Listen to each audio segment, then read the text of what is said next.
Hey everybody, Chris here from It's MeaD, and I've got something for you. If you're new to 3D printing and your prints just keep failing, I want to just say something, just right out of the gate. Your printer probably isn't broken. That's an important thing to hear because a lot of people assume the moment something starts to fail, something must be wrong with the machine. And in reality, most print failures come from a small set of very common issues. And, even more importantly, they come from not yet knowing how to troubleshoot. Troubleshooting is a skill. It's something you learn over time. And every failed print, even the frustrating ones, is part of building that skill.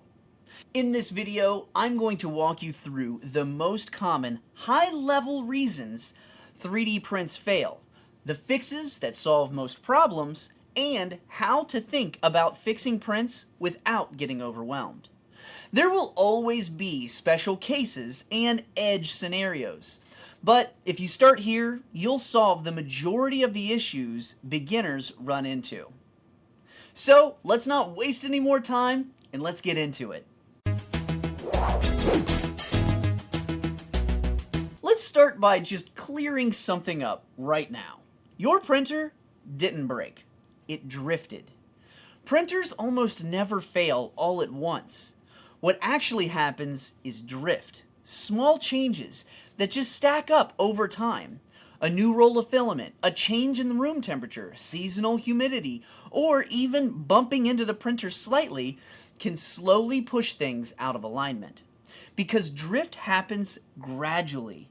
It can feel random sometimes when prints just suddenly fail, but it isn't random. Something has changed, even if it isn't obvious.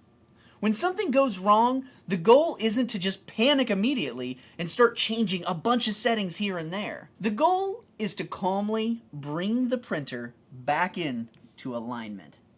That shift in mindset alone will help save you time, filament, and trust me, a lot of frustration. So next, we need to talk about the baseline printing. Before you start tuning, optimizing, or experimenting, you need a baseline.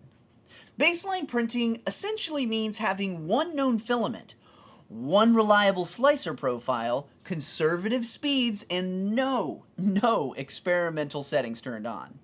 Think of this as your safe mode. If a print fails, you should always be able to come back to this baseline and confirm that the printer still works. If the baseline prints successfully, you know that the printer is fine and the issue came from a change that you made. Most beginners skip this step and just jump straight into tweaking things, which can make it really hard to tell what actually caused the failure in the first place. Now, reliable prints don't just start with advanced settings here and there. They start with really just boring, predictable settings. And trust me, boring is good. Now, before we keep going, I want to just quickly mention something that ties directly into everything we're talking about here. And that is my private community, the 3D Print Guild. Now, everything in this video is about learning how to troubleshoot, understand why prints fail, and to build some confidence instead of just guessing what to do. And inside the guild, that's exactly how the training is structured. Members don't just get settings and quick fixes. They're taught how to think through print problems, how to recognize drift, how to establish and return to a baseline, and how to intentionally change settings when something goes wrong. Now, the Guild supports you at every stage with guided courses, real-world troubleshooting examples, and live calls every month where we break down actual print issues together in a supportive, non-judgmental environment. Right now, the Guild doors are closed to new members, but you can join the waitlist using the link in the description below. And then you will be the first to know when the doors open again. And then you will have the opportunity to join this private community. So now, let's go ahead and get back to the most common failure point. And that is our first layer, If prints fail, there's a good chance that it started with the first layer. The first layer is the foundation of everything that comes after it. If it's not solid, nothing above it can be reliable. Most first layer problems come down to three things: nozzle height, bed cleanliness, and first layer speed. And two simple fixes solve a huge percentage of the first layer issues. The first one is clean your build plate properly. Using just dish soap and water, you can easily clean it.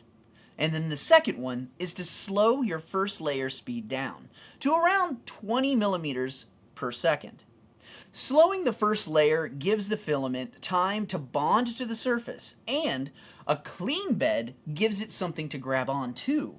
Now, if the first layer goes down clean, consistent, and has a slight squish, most prints will succeed from there.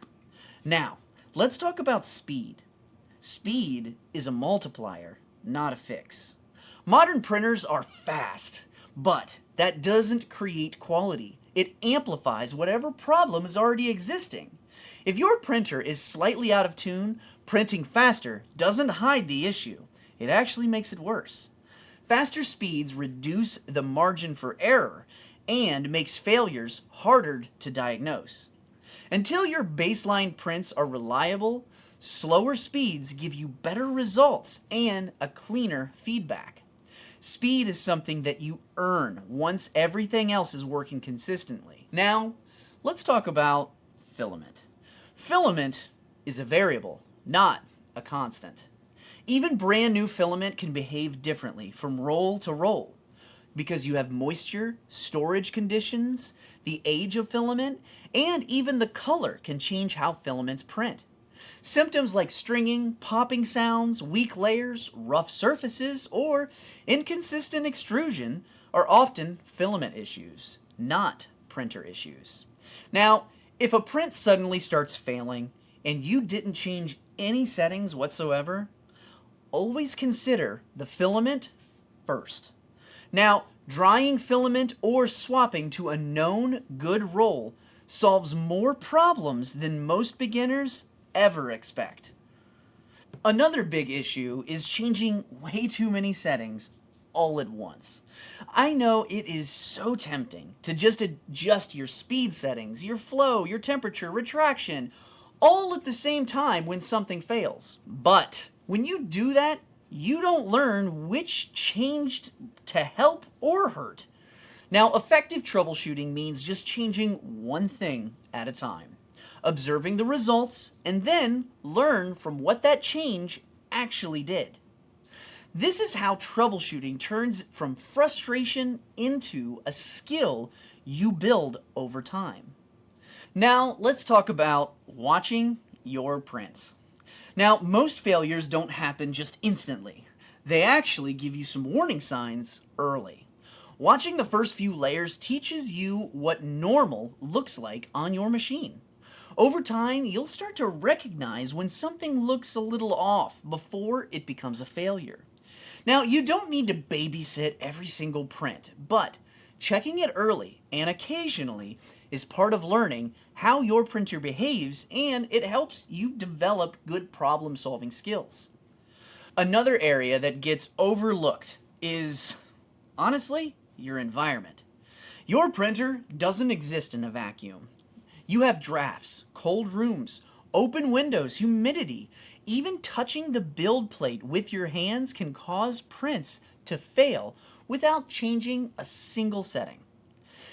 And if something feels random, just stop and ask yourself, what changed around my printer? Not just what happened inside my slicer settings. And I say this because troubleshooting is a skill you're building. Every failed print is teaching you something. The goal isn't perfect prints. The goal is predictable prints. When you understand drift, rely on your baseline, and make intentional changes one step at a time, troubleshooting becomes calmer, clearer, and honestly just far more manageable. And I hope that is what you can get out of this. And that's pretty much it. And I just want to say one more time, if you are interested in joining the 3D Print Guild, the doors are going to be opening soon. So be sure to click the link down in the description to join the waitlist so you will be the first to know. And with that being said, I wish you a great day, and I will see you in the next video right here.